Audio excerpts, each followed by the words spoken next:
Awesome. Hey, Mayor, how are you? Doing well. Thank you Doing for well. making time for us. And I know our District 8 rep, Paige Ellis, is also on with us. So if she wants to unmute and join the fun as well. So We also have one of our colleagues, Councilmember Alter. If she wants to unmute too, then you have all of us here. Okay, awesome. We have a panel here. We didn't even plan it that way. That's fantastic. So, oh, and just so in case anyone thinks I'm drinking beer, this is a high dive water from Austin. It's delicious. It comes in a brown bottle. Okay, I'm not drinking yet. Okay, so my big question is what happens on May 8th? Do we have stay-at-home orders extended? Yes, the city's going to extend our order, and I think it's real important that we do that because I think there's a lot of confusion as to what it was that the governor did. What he did in his order was not exactly the same as what he talked about doing. The governor wouldn't act to issue a stay-at-home ordinance in order, as you recall, back a month or so ago. So it took the large urban cities and counties around the state to do it ourselves. That's what put everybody back into this social distancing. After that happened, then the governor entered his. And importantly, he joined. He said that everybody shall, the language of his ordinance, everybody shall stay at home, minimize social gatherings and in-person contact, not in the same household. That was his order. Now, he had an exception in his order, and that was for essential services, essential activities, similar to what we had here. All that the governor did last week, I think, two things. The first one is he increased the number of exceptions to his general rule. So now his order reads exactly the same words. Everyone shall minimize social gatherings and in-person contact, not in the same household, except instead of saying just essential services, it now also says reopen services. But the general rule is still the same, even in the governor's order. The other thing that the governor did was he recommended that everybody wear face coverings because he says it's real important. The lieutenant governor stood up and said it was real important and everybody should do it. Obviously, I say that. The county judge says that. All the public health officials all say that. But the governor said that we weren't allowed to enforce that now with criminal or civil penalties. So when you take all that into account, what's going to happen is we're going to extend the city order this week.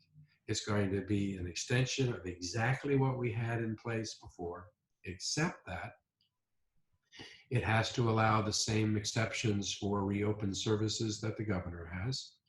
And second, we're going to continue to keep face coverings mandatory, but we're not going to have criminal or civil penalties. From here out going forward, the penalty for failing to wear a face covering is that more people are going to get infected and some of them are going to die. I mean, ultimately, that is the penalty for us not wearing face coverings. And we're going to just be more direct. We were never able to enforce any of this stuff with arresting people or putting them in the jail. We don't have enough police officers and enough sheriffs. It really takes a community deciding that it's important enough to do. I hope that people do. So here's a really high picture, and then I'll go to questions. We don't know, and either does the governor, what the impact is going to be of reopening businesses because that increases the number of physical interactions. What we know is that what we have done decreases the spread of the virus by about 94% over the spread that would have occurred if we hadn't done anything, going back to where we were in the past. Mm-hmm. The modelers tell us that we don't need to stay at 94% in order to be able to avoid a spike. We just have to stay north of 80%. So we have new rules. We don't know whether under these new rules we'll stay at 84 or 82 or if we'll go down to 40%. No one knows. And because we don't know, we have to watch every day the numbers coming in. What we do know is that the time that our community gave us over the last 6 weeks to get ready has enabled us to really hone how we gather that information, to really establish what the curves are, So we're going to monitor new cases. We're going to monitor, most importantly, hospitalizations. We're going to monitor people that are on ventilators. We're going to monitor the PPE supply that we have. And we'll be able to tell what line we are on.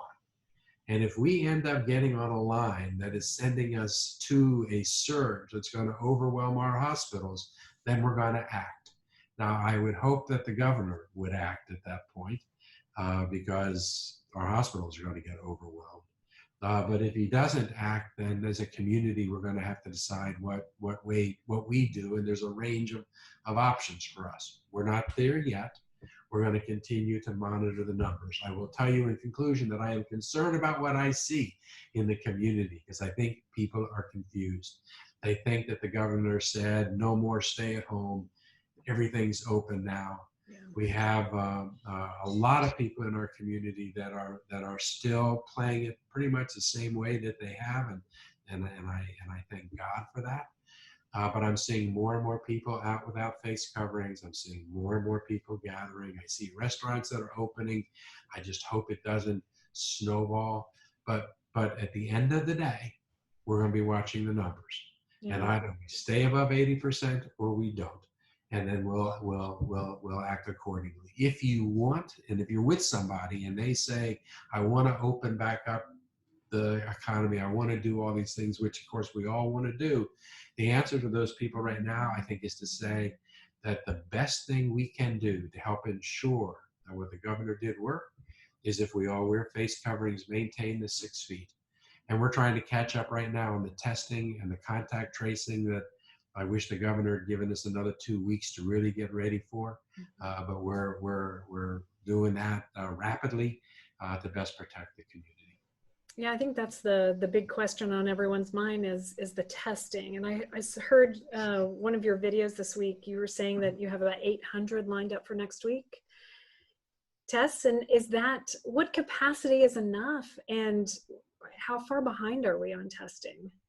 You know, we have more tests per capita in Austin than any other city in Texas.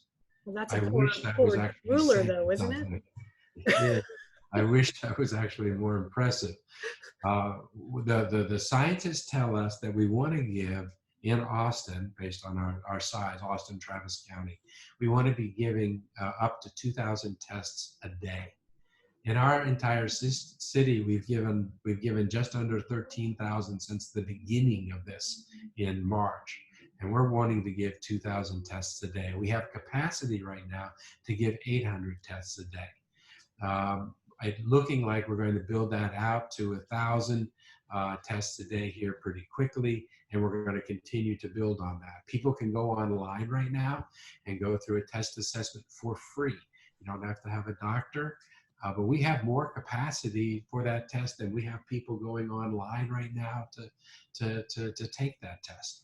Anybody that has a scratchy throat that thinks that they might have a symptom right now. Should be signing up for that free test and taking it. But we have that capacity to build. We have the tracing capacity. You know, you can stay below 80% infectivity if everybody religiously wore masks, if everybody stayed home. The other way to stay below 80, to stay above 80% decrease in infectivity, is to be testing people so that if somebody gets the virus, you find out real fast. You find out quickly. So that the moment they have it, you can find out, they can quarantine before it spreads. The other way you do that is you have contact tracing. So that if somebody has a contact, you can immediately find everybody that they were with over the last 4 or 5 days and go talk to them. That's an easy thing to do right now. Well, you know, if you ask me, everybody that I was in contact with over the last 2 weeks, I can tell you exactly who those people are. But if we all start going out to restaurants where there are 50, 60, 80 people, if we all start being in more groups and someone says, "Who have you been with over the last 4 days?" the numbers become, you just can't do it. And as we have enough people now doing contact tracing to be able to handle the 50 new cases we're seeing a day, 20 to 50 new cases. But if we start seeing 150 cases a day, 200 new cases a day, 300 new cases a day, we don't have the army of contact tracers that we need. So we're working to build that out because we think we're going to need it. Do we need more tracers then? Are you guys actively hiring for that? You know, at this point, they haven't started to crowdsource that, but it's coming. You can look at other cities like New York, like Philadelphia, like Boston, like Washington, D.C. It's coming. Right now, we don't have the need for it, so we're not doing that. We're going to have time to ramp up. Again, uh, we're lucky here in that the people that do the modeling for the federal government, for the CDC, for the White House, the experts happen to be University of Texas professors. So they are here. We started building out our data pipelines to get the data we needed on hospitalizations as opposed to cases weeks before anybody else in Texas was doing that. So from a data standpoint, we're in a really good place. We'll have the time to adjust. It's just that, if people ask me what I think the odds are that we're going to have another spike, I mean, no one knows the answer to that, but I'm really concerned. I mean, I think my guess is, I think there's a really strong chance that we're going to have to go back based on what I see happening in the community right now. Yeah. So I have a question. It's a little bit unusual, maybe. What should be our individual intention here, Mayor? Like when this whole thing started, I looked at my family and I said, my goal is to keep all of you off a ventilator. So we need to hunker down. We just need to stay home. We need to I got a 21 and an 18-year-old. They think they're invincible, right? So you got to convince them. What should be our intention now, 6 weeks in, 7 weeks in, wherever we are now? I can't even remember what day it is. What is your intention, Mayor? What do we do? In some respects, it's still the same. What we know is that, little children probably aren't going to get this. It's really rare for a child to get serious symptoms. What we know is kids your children's age, there's a high percentage of them, relatively speaking, that will get it and be asymptomatic. They'll just never know that they had it, but they would be deadly if they were to embrace someone in a nursing home, and they just don't know that. What we know is that a good number of the people who are dying in our community are in nursing homes. They're in the susceptible populations. Many of us, if we got this, would generally be okay. It gets harder if you're above 65, but it's not just being above 65, it's being above 65 and also being obese. It's over 65 and also having diabetes. So, but within that group of people and within the folks living in nursing homes, if we're not cocooning those populations, we're going to lose thousands of those people. And really, this is really a community getting together to save those people as this is playing out. That said, I know enough people that have been put on ventilators. So it still happens for people that are lower than 65 and people that are healthy, and you just wouldn't expect to see it otherwise. I think right now we should all be doing everything that we can to avoid as many physical interactions as we can while the governor is dipping our toe into the water to give that the best chance we possibly can for it to work. We can't stay on the lockdown that we were just in for the next year and a half, 2 years. It just isn't going to work. So we pray for a vaccine, we pray for medicine, but we're also going to have to start dipping our toe in. But I believe that's going to require us to have the discipline to actually wear face coverings, to have restaurants that are logging people in so that if you go to a restaurant and it turns out that someone waiting tables gets confirmed with a virus the next day, you can get contacted. Everyone in that restaurant can get contacted. So they can immediately go out and get tests too to see whether or not they have the virus. It's all that additional and supplemental behavior that we're not ready for yet. That is the only way that this toe dip ultimately is going to work. Is that on the roadmap to have things like that kind of logging of information, so we can all be feel confident we would be contacted if we were exposed? So it's part of the draft order that I have to be issued this week. Oh. I will tell you that the pushback from lots of people is great. Not only people who own restaurants that say it's an administrative burden, but also from people who are saying it's an invasion of privacy.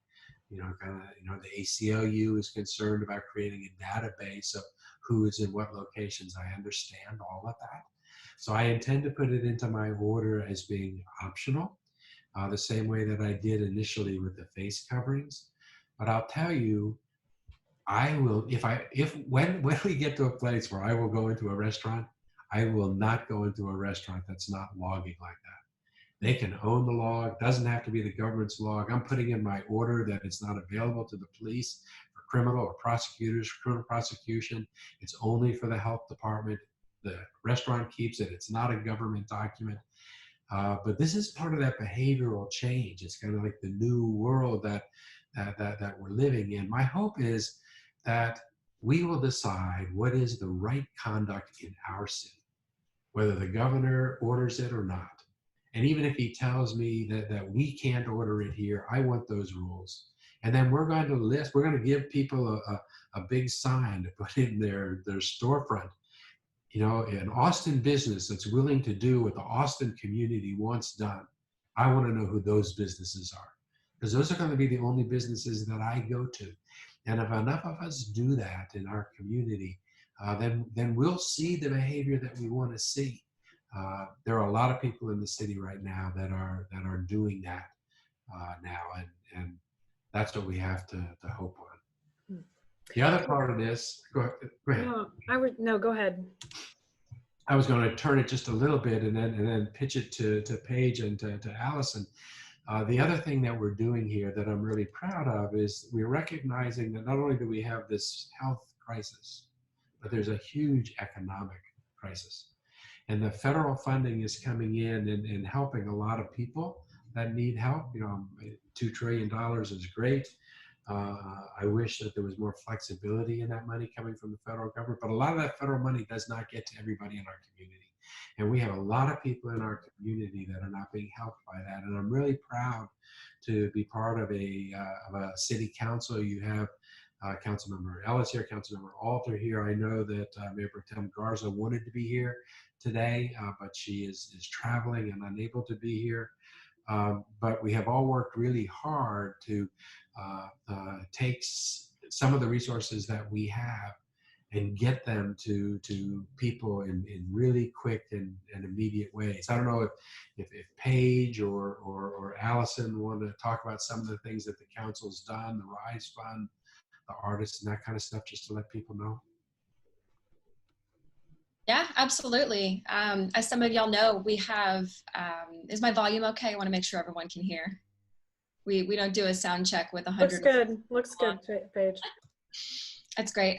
So with the RISE Fund, we were able to allot $15 million. It's going to be able to directly assist individuals in Austin. Councilmember Alter did a lot of legwork on something that's coming to council this week about CARES Act funding. I'm a co-sponsor. Jimmy and Allison did a lot of the legwork on making sure that some of that CARES Act funding is also going to be able to assist businesses. It's been really incredible to see over these past few weeks the struggle between public health and economic impact. And it's been really amazing to see some of our businesses do everything that they can to support service workers. There's now a music disaster relief fund. Councilmember Kitchen added some language into a program that assists artists to make sure that they could help pay rent with some of the money that's available for artists. So we've really taken an all hands on deck and all angles approach to being able to allot money to assist those in need most. They said, support the restaurants that are following the rules. We have been able to keep the. I think we lost Paige. We lost Paige. Allison, are you on the line? Yeah, can you guys hear me? Yes. Wonderful. Well, thank you all for being here. I want to thank you all for staying home, first of all. Our success as a city to get to where we are now and be able to make sure that our hospital system can weather the storm is because of people like you who took seriously our stay-at-home order and took those very important steps. So thank you. I think maybe I'll talk really quickly about some of the health stuff and then circle back to what Paige was saying.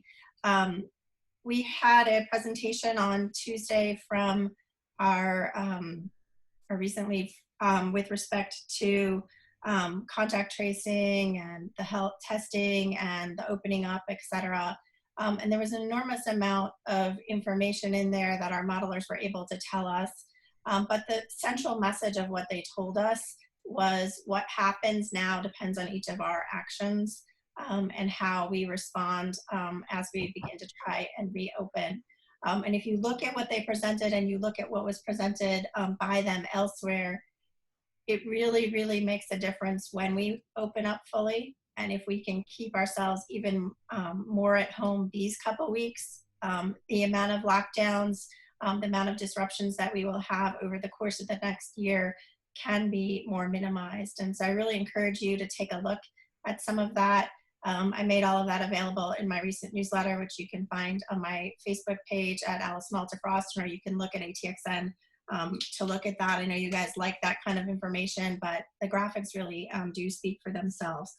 One of the things that we heard about at that briefing was related to the contact tracing question that Michelle raised, whether we were hiring folks. One of the things that we're doing is we've automated pieces of it that can be automated, and then that will be supplemented by the human contact, and you have to have kind of both of those pieces. And we're fortunate that our hospital system has been working really well together to help deliver that information.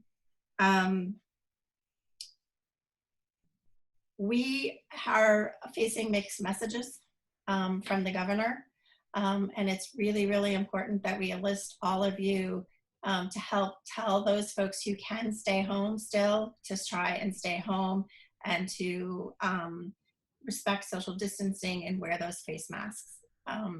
This was always a voluntary thing. We were never really enforcing things with fines and other things, and it continues to be mandatory, so thank you.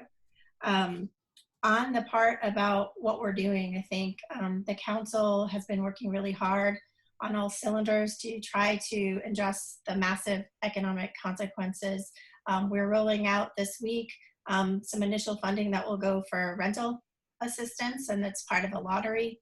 It's a little bit over $1 million, but the data that we get from that will help us determine what our next steps are in terms of what the needs are in our community. We have provided, as Paige mentioned, creative arts space aid and music aid and business loans, as well as immediate assistance needs to the nonprofits that are serving immediate needs, as well as to individuals through the RISE Fund. This week, we have a number of items that will be coming forward. One of them that the mayor and Paige are on there with Councilmember Harper Madison and Councilmember Flanagan and myself, as really putting out the fact that we have institutions like our small businesses, like our nonprofits, like our child care centers that need our help in order to survive. And so we're putting forward $10 million in additional loans for small businesses, $1 million in grants for them, $6 million for our nonprofits in terms of grants and other support, and $1 million for our child care centers. And this is really, kind of life support, operational support. This is a step that we have to take so that they are going to be able to continue to provide the services that they provide to our community.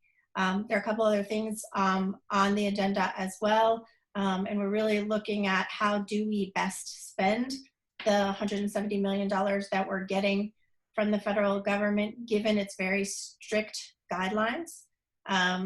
We have to operate in a very strange environment, and we are trying to maximize how far that money goes so that it not only helps us in the immediate term, but allows us to get to the medium and long term and not just survive, but thrive as a city.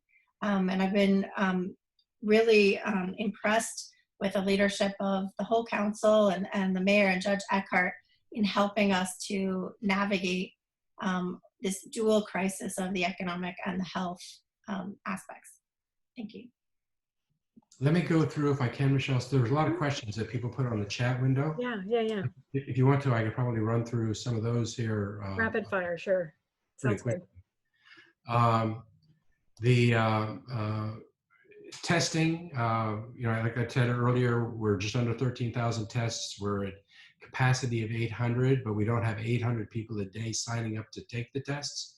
Part of that is who's eligible to take the test. We don't have enough tests to give everybody in the city a test, whether they have symptoms or not. And quite frankly, it doesn't make sense for us to do widespread testing of people that don't have a symptom, because you don't really learn anything that's actionable. You could find out today you don't have the infection, but that doesn't mean that tomorrow you don't get it. But the number of people who can get the test, in other words, the level of symptoms you need, is continuing to drop. So right now, if you're wondering, you think you have a symptom, go get the test so that you can find out. What are we doing on nursing homes? That's where our huge problem is right now. We've built strike teams that are going into the nursing homes. The biggest problem in nursing homes right now is staffing, because the staff that works in nursing homes, one is they're getting sick, not that they're afraid of getting sick. So it's getting harder and harder to get the number of people we need. So we're now getting into the sourcing of staffing for nursing homes. We're augmenting salaries for people that are working in nursing homes in order to be able to get that in a better way. Right now, we have the PPE that we need. We're building up supplies to be able to do that. Everybody is sourcing that independently.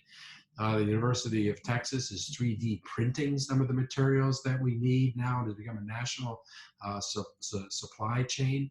But we're watching that real closely, because I expect with this activity, we're going to see more cases. By definition, we're going to see more cases. So everybody is watching that as quickly as as tightly as we possibly can. There was a question about the number of people on the Barton Creek Greenbelt and in park areas that don't look like they're social distancing. What can we do as a city? The answer to that is not very much. I see these pictures from all over the community. We don't have enough sheriffs and police officers to be able to handle this. But again, we also don't have to achieve 100%. It doesn't have to be perfect. What we've been doing, and I've been getting pictures all along, has been good enough. But ultimately, this has got to be something that the community wants to do to a level sufficiently to make it work. What about antibody tests? So there are two different kinds of tests. There's the one that actually finds the virus. It's an RNA test. That's the test that we're using mostly now. There's also an antibody test that'll tell you whether or not you had the virus in the past, so that you have the antibodies now. Those tests, even the ones that are FDA approved right now, the results are not great, and they're especially not great in a community like ours that has an overall infection rate that's low.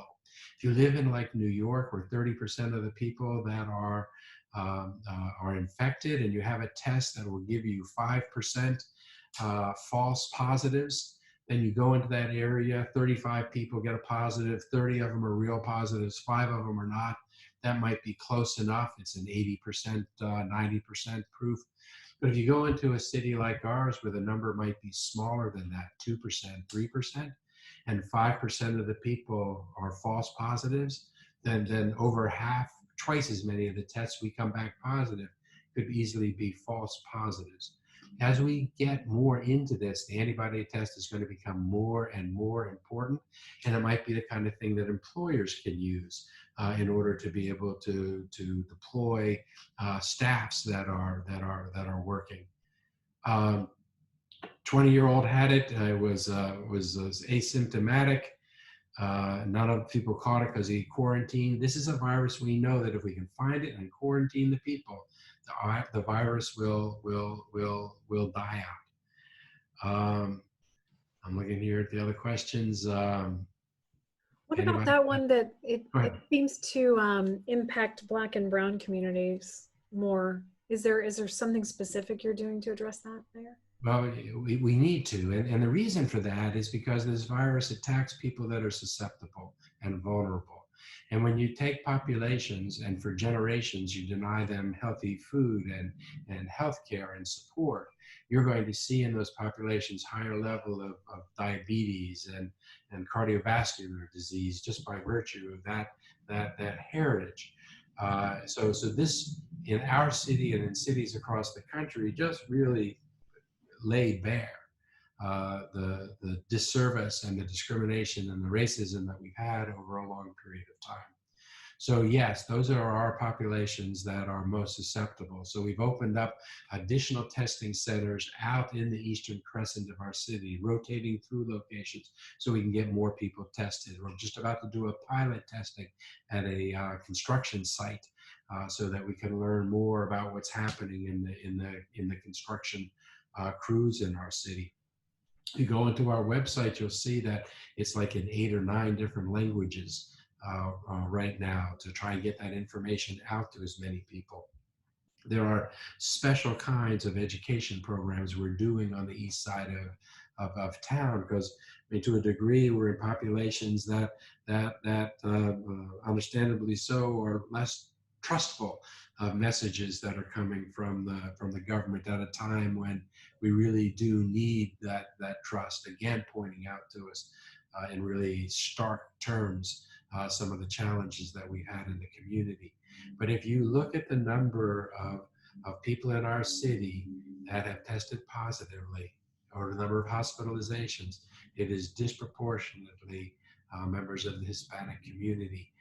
And I expect that number to increase based on the trends that we're seeing in cities across the country. Well, Mayor, I do want to thank you and our representative Paige Ellis and Allison Alter also for joining us. And I want to give you guys a shout out for canceling South by Southwest. I don't know if anybody's come up to you and thanked you for doing that. I know it was a hard decision. It was an economically very difficult decision for our community, but I think we are benefiting from that decision. So thank you. Thank you. It was hard. It was hard because those were the first people that saw the financial collapse. Mm-hmm. But thank you for that. All right. I also want to extend my thanks to the mayor because I know that a tough couple of weeks, but I know that the council definitely appreciates all the hard work of the healthcare workers, front grocery stores, teachers, everyone trying to make this work. The longer that we can stay close indoors and protect each other, the better we're all going to be. Thank you guys. It's such a moving target. We can't thank you enough for spending some time with us this afternoon. I think we all learned a lot, and maybe we broke a little news. You know, as a former reporter, I love to break a little news. So thank you, Mayor, for being so upfront with us on all that stuff that's going on. Michelle, Erica, thank you too.